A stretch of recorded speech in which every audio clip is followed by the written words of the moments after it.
Tonight is Monday, and tonight for dinner we're having salmon and some sweet potato fries, coleslaw, and deviled eggs.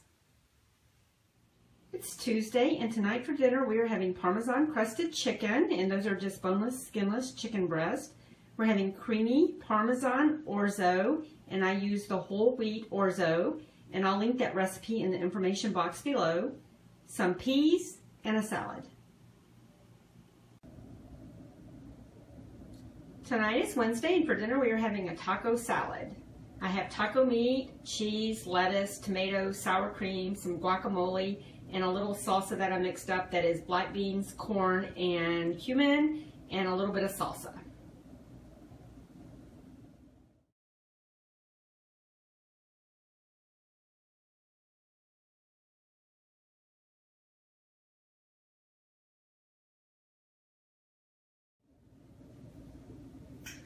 Tonight is Saturday, and tonight for dinner we are having one pot goulash, garlic bread, and a salad.